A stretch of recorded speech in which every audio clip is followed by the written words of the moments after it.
Hola a todos, bienvenidos a este video. Sí, ya sé, estoy en otro lugar, o sea, estoy en mi casa, pero en otro lugar porque en el escritorio donde grabo siempre hace mucho calor y la única forma de no morir de calor es con el ventilador, pero no se escucha nada el audio. Ya lo grabé hace un rato con el ventilador y no se escuchaba nada. Entonces, bueno, viene acá que circula un poco más de aire y no estoy como tan encerrada ahí entre todos los libros. Así que bueno. Como ya vieron, les voy a contar hoy 5 curiosidades sobre el cambio climático. Son cosas que yo cuando las leí me parecieron como... Uy, qué loco esto, cosas que no sabía, y son cosas que está bueno porque están muy relacionadas con lo que es el estado contemporáneo del cambio climático hoy en día. Así que bueno, empecemos con el video. Bueno, y antes de empezar con las 5 curiosidades del cambio climático, les voy a contar primero algunas generalidades sobre el cambio climático que creo que está bueno que todos sepamos para después entender bien de qué se tratan estas cosas que les voy a contar. En primer lugar, bueno, ¿qué es el cambio climático? El cambio climático es una modificación en patrones climáticos, tanto a nivel regional como global, ¿sí? Estas modificaciones, anomalías más que nada en patrones climáticos, pueden ser huracanes, pueden ser tormentas, pueden ser aumentos extremos de temperatura, pueden ser sequías, pueden ser inundaciones, etc. ¿A qué se deben estas modificaciones? Bueno, se deben a una acumulación de gases de efecto invernadero en la atmósfera, ¿sí? ¿Y a qué se debe esta acumulación de gases de efecto invernadero? Bueno, primero, ¿qué es un gas de efecto invernadero? Los gases de efecto invernadero naturalmente están en la atmósfera, que la atmósfera es la capa gaseosa que rodea la Tierra, y cumplen una función muy importante, que es mantener el calor del Sol durante la noche. O sea, durante el día el Sol irradia sobre la Tierra, y durante la noche, cuando no hay más, cuando el Sol ya no irradia más sobre la Tierra, lo que hacen estos gases es retener todo el calor para que las temperaturas de la Tierra no bajen tanto como para que sea inhabitable la Tierra. Entonces, si estos gases de efecto invernadero no estuvieran en la atmósfera terrestre, la temperatura de la Tierra sería inviable para la vida. O sea, no podríamos vivir acá, serían temperaturas de menos 20 grados centígrados en promedio. Entonces, gracias a estos gases de efecto invernadero es posible la vida acá en la Tierra. Pero ¿qué pasa? En los últimos años, sobre todo después de la revolución industrial, estas concentraciones de gases de efecto invernadero empezaron a crecer cada vez más. Entonces, ¿qué pasa? Estos gases retienen el calor, y si tenemos cada vez más cantidad de gases, vamos a tener cada vez más calor concentrado aquí en la Tierra. Justamente debido a esta acumulación de estos gases de efecto invernadero en la atmósfera es que la temperatura de la Tierra durante los últimos años y las últimas décadas empezó a aumentar. ¿Por qué se produce este aumento en la concentración de gases de efecto invernadero? Bueno, un gas de efecto invernadero muy importante es el que se encuentra en mayor cantidad, es el dióxido de carbono. El dióxido de carbono es un gas que se genera en la combustión de combustibles fósiles. O sea, nosotros cuando generamos energía eléctrica, cuando manejamos autos, para todas esas actividades en general se utilizan combustibles fósiles, y los combustibles fósiles fueron el motor de la economía después de la revolución industrial. O sea, esta revolución se generó a partir de economías basadas en el uso de combustibles fósiles, petróleo, carbón, gas natural.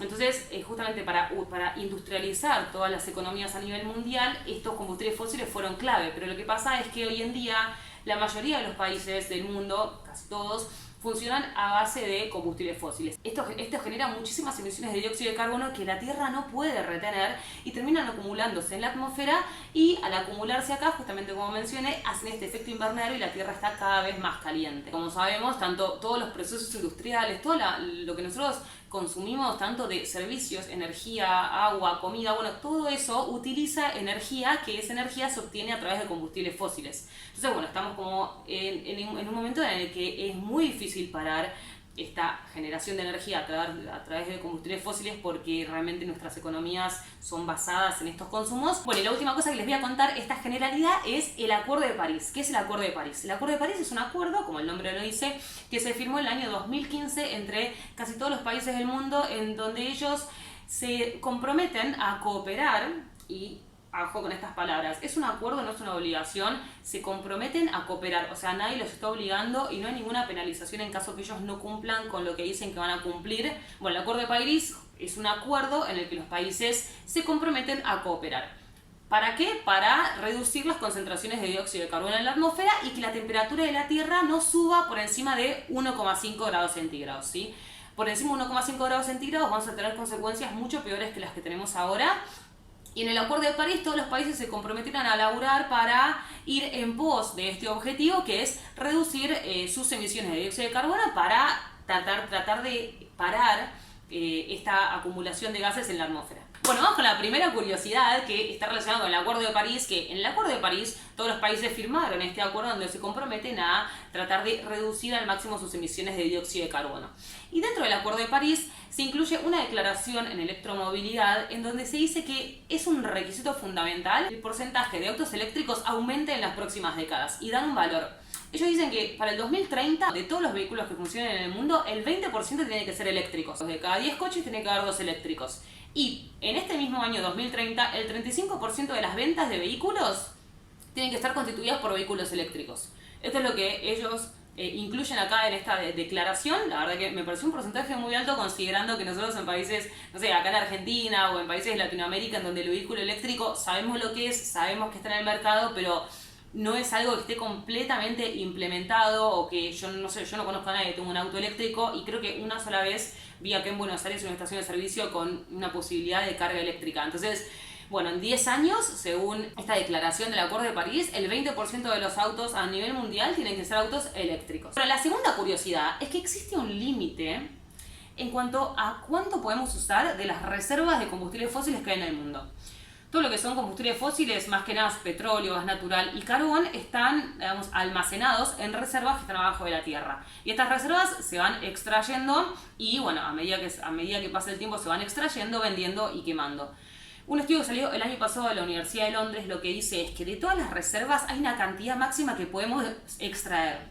Si sacamos más que eso, vamos a superar no 1,5, 2 grados centígrados, que si la Tierra supera los 2 grados centígrados, o sea, ya vamos a estar en consecuencias irreversibles para el planeta. O sea, 1,5 grados ya es bastante malo, 2 grados ya es irreversible. Entonces lo que ellos dicen es que si no queremos superar los 2 grados centígrados, el 33% de las reservas de petróleo tienen que quedar abajo de la Tierra.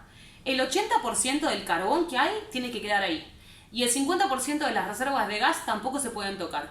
O sea, ellos dicen, si nosotros llegamos a tocar más de eso, si llegamos a agarrar una parte de ese porcentaje que decimos que tiene que quedar abajo, vamos a sí o sí superar los 2 grados centígrados la temperatura de la Tierra y ahí las consecuencias van a ser irreversibles.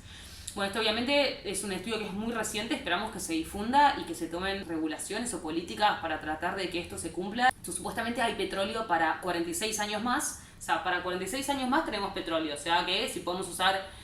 Si el 33% tiene que quedar abajo de la Tierra, tendríamos 30 años más de petróleo, digamos. Esperemos que podamos llegar a ese momento ya habiendo diversificado lo suficiente nuestra matriz energética para poder depender de otras fuentes de energía más allá de los combustibles fósiles. Bueno, el tercero que voy a contar es la contribución indirecta al cambio climático de la industria del petróleo. Como ya mencioné antes, el petróleo, al ser un combustible fósil y usarlo para producir energía a través de su combustión, genera dióxido de carbono que se almacena en la atmósfera y hace que la Tierra se caliente. O sea, eso es una contribución directa.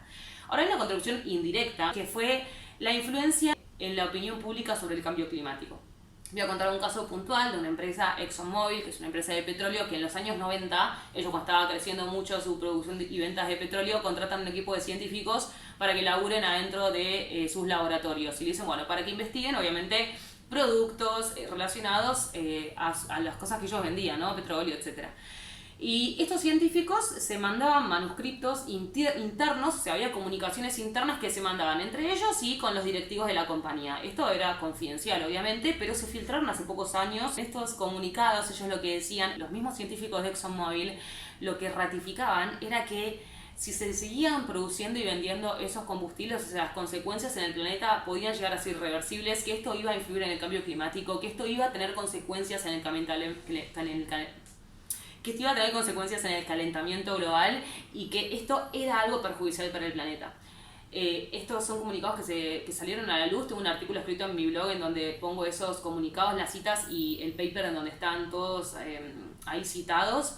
Y esto no es lo peor, o sea, esto no es lo peor que ellos ya sabían. Lo peor es que ellos, o sea, teniendo esta información, hicieron toda una manipulación mediática en ese mismo momento en donde empezaron a alargar una serie de publicidades y propagandas en donde ellos negaban que el cambio climático era algo producido por el hombre. Ellos negaban que el cambio climático era algo irreversible. Ellos negaban que los científicos estaban de acuerdo en relación a el cambio climático teniendo una relación directa con los combustibles fósiles. O sea, ellos realmente tuvieron una influencia muy grande en que la gente haya estado confundida durante muchos años sobre si el cambio climático era cierto o no era cierto, teníamos que hacer algo, nada, podemos hacer algo, no podemos hacer nada. Realmente estas publicidades, no solo de ExxonMobil, sino también de otras empresas, pero esta fue como la más polémica, tuvieron una influencia muy grande en la opinión pública y esto retrasó muchísimo las medidas que se podrían haber tomado antes para mitigar las causas del cambio climático. O sea, imagínense que si la gente no estaba convencida de que esto era real, ¿qué vamos a hacer? O sea, por más que me digan, no, comprar energía renovable, comprarte un auto, yo no lo voy a hacer si yo creo que el cambio climático no es algo certero, porque eso es era la sensación que se tenía en ese momento. Entonces, bueno, esto fue algo, la verdad, que terrible, salió a la luz hace poco, y bueno, nada, esto es una consecuencia indirecta de la industria del petróleo a el cambio climático. Bueno, la cuarta que les voy a contar es algo que se llama los bonos de resiliencia. Esto es algo que relaciona el cambio climático con el mercado financiero y esto está relacionado con ¿qué? ¿Un bono qué es? Un bono es una inversión que yo hago para que, no sé, por ejemplo, supongamos, hay una empresa que quiere fabricar una serie de edificios, pero no tienen la suficiente cantidad de plata para hacerlo. Entonces empiezan a llamar a que inversores compren estos bonos que ellos les van a devolver con un interés cuando vayan construyendo el edificio. Una resiliencia funciona de una manera parecida. La diferencia es que en vez de construir un edificio, cuando vos compras este bono, lo que estás financiando son construcciones, pero que van a ir a mejorar la infraestructura necesaria para que las consecuencias del cambio climático en esos lugares sean las menores posibles. De vuelta. O sea, cuando vos compras un bono de resiliencia, lo que estás financiando son obras que van a tratar de mitigar lo más posible las pérdidas económicas que puedan surgir por desastres naturales en distintas partes del mundo. Entonces, estos son inversiones que tratan de pasar un poco, descentralizar la responsabilidad que tiene el gobierno ante una catástrofe climática a el mercado de inversiones, ¿sí? Entonces, ¿qué pasa? Cuando hay una catástrofe climática, en general, la responsabilidad económica de hacer frente a eso la tiene o las aseguradoras, en caso de que esté asegurado ese bien, o el gobierno. Entonces, en este caso es como que entra un tercer jugador acá, que es el mercado financiero, y uno lo que puede hacer es comprar estos bonos, que no es una beneficencia, porque a uno le vienen esos intereses. O sea, uno va comprando estos bonos y va recibiendo intereses por el tiempo que dure ese bono, pero nosotros sabemos que cuando nosotros compramos eso, lo que estamos financiando es que se construyan obras o que se mejoren infraestructuras o que se hagan modificaciones estructurales que van a mitigar los efectos que puede tener una catástrofe ambiental en caso de que ocurra. Y bueno, la quinta que voy a mencionar es un desastre ambiental, con muchos, la verdad, lamentablemente hay muchísimos desastres ambientales a nivel mundial. O sea, es terrible lo que está pasando. Capaz que algunos que estamos en ciudades más urbanizadas no nos damos cuenta. Yo que vivo en Buenos Aires, cuando este tipo de cosas no nos tocan, pero estas cosas pasan todo el tiempo, están muy invisibilizadas. Pero por ejemplo, en el año 2017 el huracán María tuvo consecuencias terribles tanto para Puerto Rico, las Islas Vírgenes y un país que se llama Dominica, no Dominicana, Dominica. Y este país está en el Caribe. En 2017 este huracán María tuvo consecuencias muy graves. O sea, fue el peor desastre natural registrado en estas islas desde el huracán Jeanne en 2004.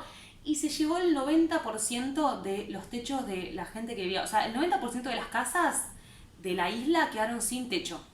Y las pérdidas económicas para este país que representó este huracán fueron equivalentes al 220% del PBI del país. O sea, las pérdidas económicas fueron el doble del PBI de este país. O sea, imagínense, hay países que realmente la pasan muy, muy mal, que los desastres ambientales, no solamente por temas así, infraestructura, sino también hay países que son muy dependientes de la agricultura para su economía. Y cuando hay sequías, inundaciones o catástrofes naturales, estos países quedan sin nada. O sea, realmente es muy terrible lo que está pasando en el mundo. El cambio climático no es algo que va a pasar en el futuro, el cambio climático está pasando ahora, está pasando hoy.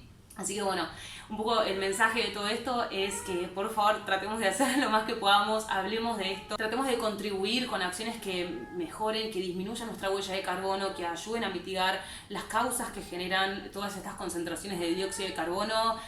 Como ya mencioné, hay otro video mío de la huella de carbono que lo voy a dejar acá abajo, de cómo hacer para poder disminuir las emisiones de dióxido de carbono que se generan en nuestras actividades. Así que bueno, nada, gracias por ver este video, llegamos al final. Pueden entrar a mi blog, se llama mi Instagram, suscribirse, dejarme un comentario, espero que les haya gustado el video y bueno, nos vemos en la próxima.